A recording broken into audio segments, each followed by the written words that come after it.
In this video, I'm going to show you how you can easily hide your online status on WhatsApp.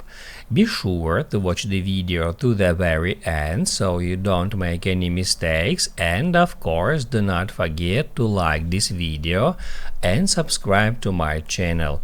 Thanks guys.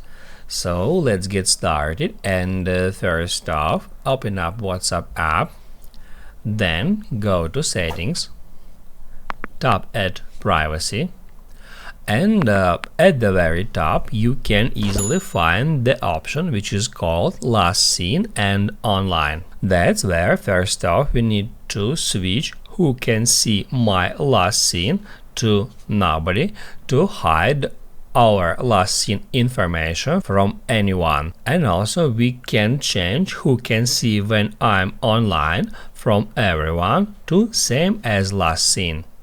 That's how you can easily hide your online status on WhatsApp.